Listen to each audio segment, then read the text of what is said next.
Memory 3117. How they found him was a mystery, but Trevor knew what they wanted. The road to Wallachia is long, and he is the only traveler. People in this part of the world know the roads are not safe at night. He was prepared to cast out his unwanted visitors, just as his ancestors were cast out by the people they had saved so long ago. But he knows this is the call he has been waiting for. After all these years, his time has finally come. He scans the desolate landscape and thinks about those who came before him. He thinks about his ancestor, Leon, the first of his lineage of vampire hunters. Did he travel this same road? Did he feel this same burden of duty, the weight of the world bearing down on his shoulders? Perhaps he is watching me now. The crumbling walls of Wallachia rise up in the distance. Trevor's blood chills in his veins. It has been too long since I last returned home. What kind of welcome awaits me here?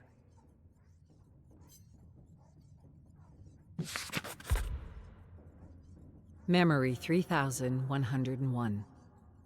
The city gates are closed for the night. The boys guarding the wall eager to use their crossbows on anyone or anything that dares approach. I'll wait until morning. Let them see my approach in the light of day.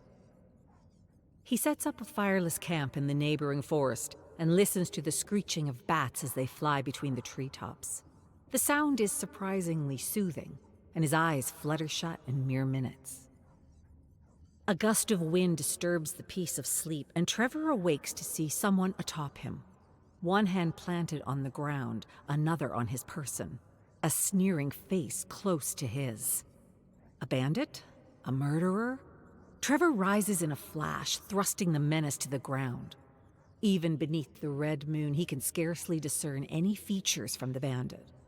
The bandit cowers on the ground at first, then lunges forward, blade glistening in the light of the moon. Trevor raises his dagger and rushes to meet his opponent. The bandit matches his every move, blades flashing in the night. This man is no ordinary bandit. He's agile, disciplined. The fight comes to a halt when Trevor feels cold steel at his throat. The bandit grunts, pinned against an oak tree. Trevor's dagger digging into the bandit's neck. An impasse. Trevor keeps the bandit at arm's length. Now you listen to me. You'll get no money from me, for I have none. But what I do have is an opportunity. You fight well, and I need fighters to help me take on the evil plaguing the land. I promise you will be rewarded for your efforts.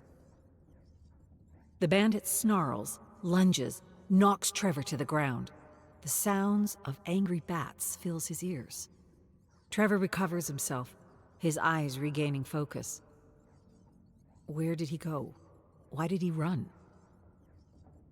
He refuses to sleep the rest of the night, waiting to watch sunlight break the horizon hours later.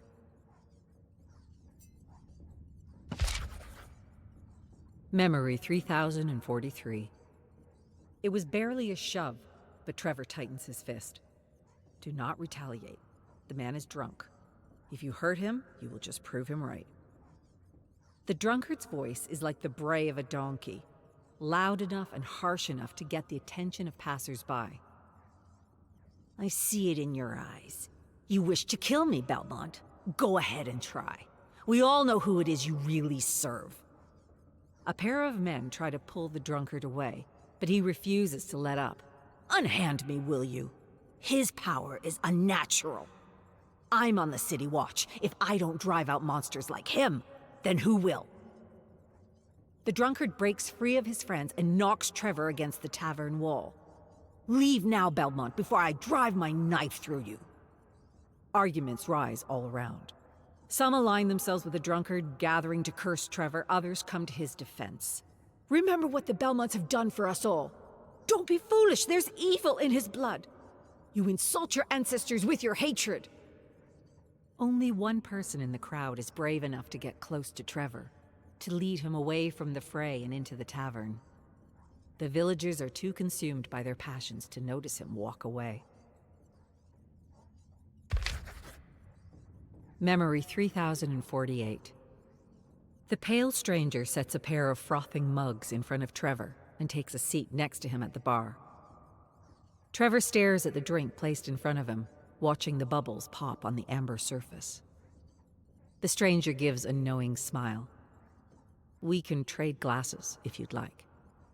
Trevor scoffs, takes the drink.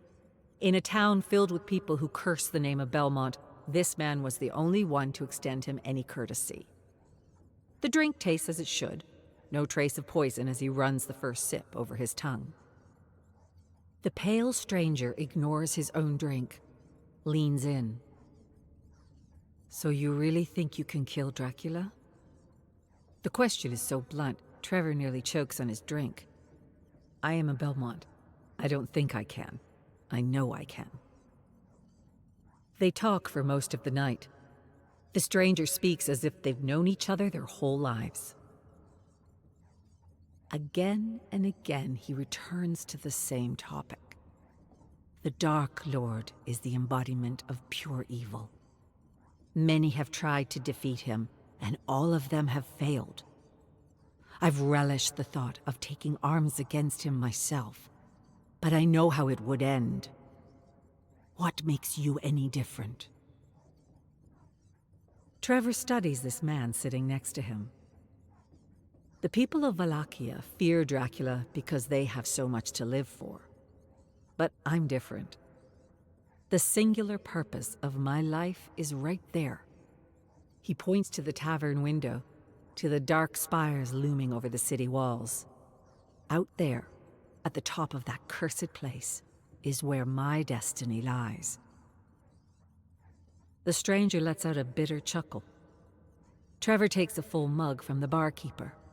"If you don't think I can fight him alone, then you're more than welcome to join me.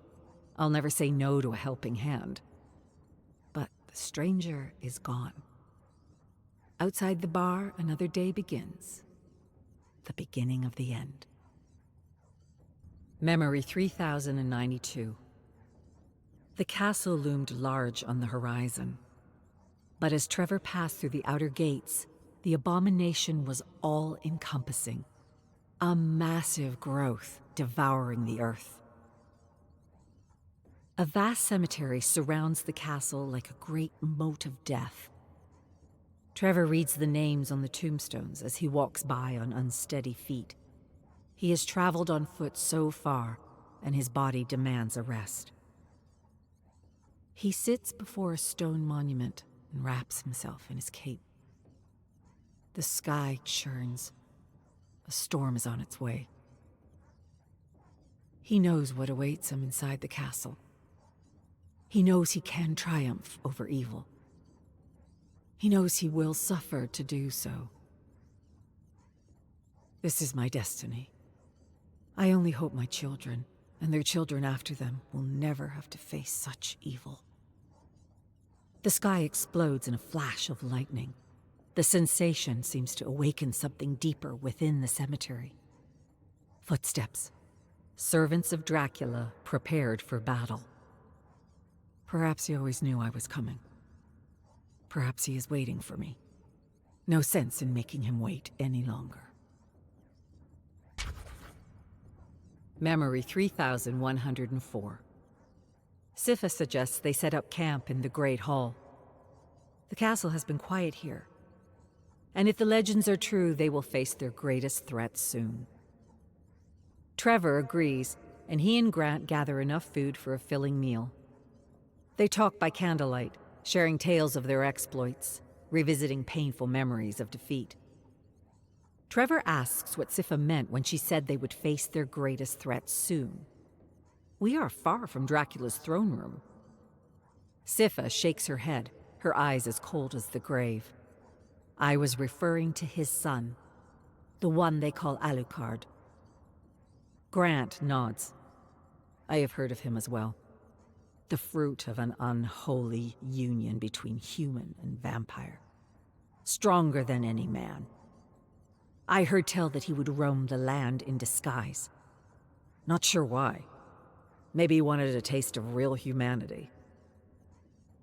The memory strikes Trevor at his core. It was mere days ago that he first arrived in Wallachia. Cold eyes met him there, whispered curses, threats veiled and made plain. Only one had treated him with dignity. He looks at Siffa and Grant on either side of him, quietly finishing their meals. This Alucard might be the threat Siffa says he is, but Trevor can't shake the feeling he will be something different altogether. Memory 3110. Trevor looks up at the vaulted ceiling. The flickering light from their torches struggles to climb the walls. He can barely see the bats circling so far overhead. But he can see their fluttering wings, hear their familiar screeching. Grant waves a dismissive hand and turns over in his bedroll. They're just bats, Belmont. But Trevor knows better. He blinks at the darkness above. The fluttering of wings suddenly ceases, the screeching silenced in an instant. Someone was up there, resting on the rafters, looking down at the three of them. I know this man. The bandit in the camp. The man at the bar. He's been following me this whole time. Why? Trevor's voice slams against the walls of the Great Hall. Show yourself, Alucard. Grant and Siffa shoot to their feet at the mention of that cursed name. Siffa readies a spell. Trevor holds up a hand to stop her. The man in the rafters stays frozen to the spot. Trevor is hit with a wave of understanding. You wish your father vanquished, don't you? Your cause is the same as ours. That is why you followed me here. It's why you keep your distance rather than attack. There is no need to hide. Join us. Even in the darkness, Trevor can't mistake the glisten in Alucard's eye, the curl of his lip. He leaps from the rafters, his falling body dissipating into a raging swarm of bats. The three vampire hunters shield themselves against the bats as they swoop down, barreling towards the door leading out of the Great Hall. Trevor checks Grant and Siffa. No one was injured in the attack. They listen as the screeching fades down the long corridor, punctuated by a powerful demand. Find me. Prove your strength.